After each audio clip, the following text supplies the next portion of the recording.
ওদের হাতে গোলামির জিঞ্জির, আমাদের হাতে স্বাধীনতার পতাকা।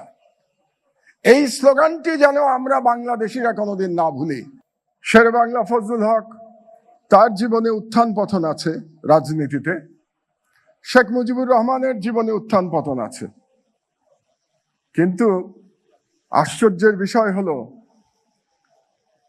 শহীদ প্রেসিডেন্ট জিয়াউর রহমান এবং দেশনেত্রী বেগম খালেদা জিয়া 100 বছরের ইতিহাসে একমাত্র দুই নেতা এবং নেত্রী যারা জনপ্রিয়তার শীর্ষে সারা জীবন অবস্থান করেছেন। নেত্রী বেগম খালেদা জিয়ার স্মরণে আজকের এই নাগরিক শোক সভার সম্মানিত সভাপতি, উপস্থিত সুধীমণ্ডলী, আসসালামু আলাইকুম। আমাদের বাংলাদেশের গত 100 বছরে পাকিস্তান আমলে এবং দুজন স্বাধীন বাংলাদেশের আমলে, ব্রিটিশ আমলে এসেছিলেন শেরেবাংলা ফজলুল হক, পাকিস্তান আমলে মাওলানা ভাসানী এবং শেখ মুজিবুর রহমান, এবং বাংলাদেশ আমলে শহীদ প্রেসিডেন্ট জিয়াউর রহমান এবং দেশনেত্রী বেগম খালেদা জিয়া।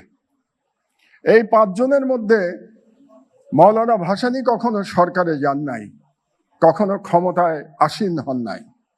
বাকি 4 জন ক্ষমতায় গেছেন, এবং এই 4 জনের মধ্যে শেরেবাংলা ফজলুল হক, তার জীবনে উত্থান পতন আছে রাজনীতিতে। শেখ মুজিবুর রহমানের জীবনে উত্থান পতন আছে। কিন্তু আশ্চর্যের বিষয় হলো, শহীদ প্রেসিডেন্ট জিয়াউর রহমান এবং দেশনেত্রী বেগম খালেদা জিয়া 100 বছরের ইতিহাসে একমাত্র দুই নেতা এবং নেত্রী যারা জনপ্রিয়তার শীর্ষে সারা জীবন অবস্থান করেছেন। এটা আমাদের স্মরণে রাখা দরকার। এটা একটা অদ্ভুত এক্সাম্পল। আমি সারা পৃথিবীর ইতিহাস পড়ার চেষ্টা করি, রাজনীতির ইতিহাস যতটুকু পড়েছি, একই বাড়ি থেকে, একই সংসার থেকে স্বামী এবং স্ত্রী পুরো জাতির সবচেয়ে জনপ্রিয় ব্যক্তি ছিলেন পুরো রাজনৈতিক জীবন ধরে, এবং যে জনপ্রিয়তা নিয়ে রাজনীতিতে প্রবেশ করেছিলেন সেই জনপ্রিয়তা নিয়ে আল্লাহর কাছে ফিরে গেছেন।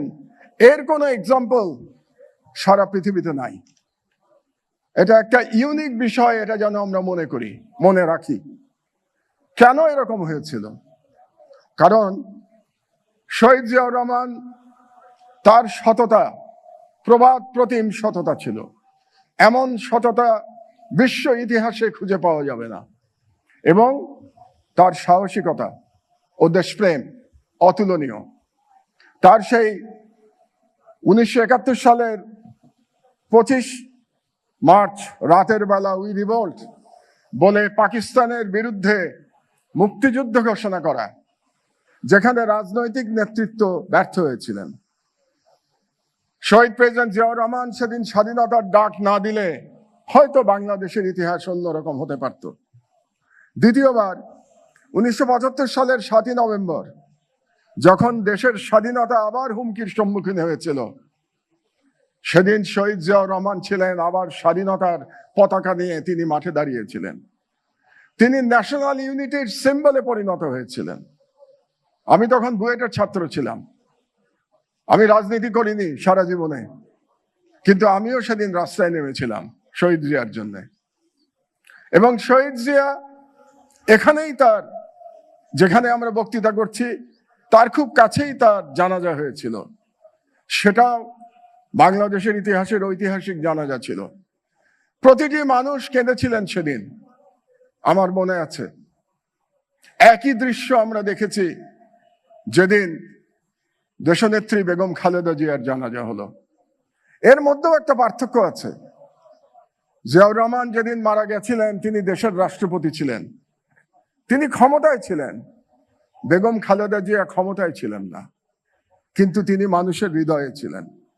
এবং হৃদয়ে থাকার কারণেই বেগম জিয়ার জানাজায় আমরা মানুষের স্বতঃস্ফূর্ত কান্না দেখতে পেয়েছি। এবং বেগম জিয়া কেন এত জনপ্রিয় ছিলেন, তার একটা কারণ তো অবশ্যই স্বামীর মতোই তার দেশপ্রেম ছিল, আরেকটি কারণ হচ্ছে তার সংগ্রামী জীবন। এই উপমহাদেশের 100 বছরের ইতিহাসে বেগম জিয়ার চেয়ে সংগ্রাম করেছেন গণতন্ত্রের জন্য এরকম দ্বিতীয় কোনো ব্যক্তি খুঁজে পাওয়া যাবে না।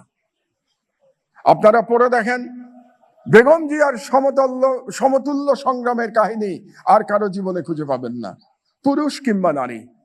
সেই সংগ্রামের ইতিহাস আপনারা জানেন, কিন্তু তিনি কোনোদিন মাথা নত করেন নাই। তার একটি স্লোগান আমার সবসময় মনে পড়ে, ওদের হাতে গোলামির জিঞ্জির, আমাদের হাতে স্বাধীনতার পতাকা। এই স্লোগানটি যেন আমরা বাংলাদেশিরা কোনোদিন না ভুলি।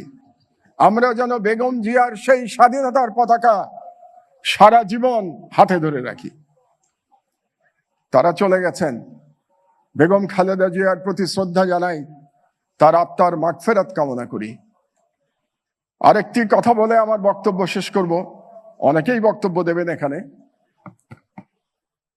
সেটা হলো, তার পুত্র তারেক রহমান এখানে উপস্থিত আছেন। এটা খুব গর্বের বিষয়। বেগম জিয়া এবং জিয়াউর রহমানের সন্তান হওয়া অত্যন্ত গর্বের বিষয়, কিন্তু এটা একটা ভয়েরও বিষয়, এটা একটা শঙ্কার বিষয়। কারণ তাকে সর্বদা বাংলাদেশের মানুষ তার পিতা এবং তার মাতার সাথে তুলনা করবে। এই তুলনা বড় কঠিন, যে কোনো ব্যক্তির জন্যই কঠিন। বাংলাদেশে যেটা বললাম, গত 55 বছরে মাত্র 2জন নেতা নেত্রী জন্মেছেন, তাদের সমতুল্য হওয়া কঠিন কাজ, এবং সন্তান হলে আরো কঠিন কাজ। রবীন্দ্রনাথের একটা কবিতা আছে, তোমার পতাকা যারে দাও তারে বহিবারে দাও শকতি। আজকে শহীদ জিয়া এবং বেগম জিয়ার পতাকা তারেক রহমানের হাতে ন্যস্ত হয়েছে। মহান আল্লাহ তাআলার কাছে প্রার্থনা জানাই, তিনি যেন সেই অবিস্মরণীয় পতাকা, সেই শক্তির পতাকা, সেই স্বাধীনতার পতাকা তারেক রহমানকে বহন করবার শক্তি দান করেন। আল্লাহ হাফেজ। বাংলাদেশ জিন্দাবাদ।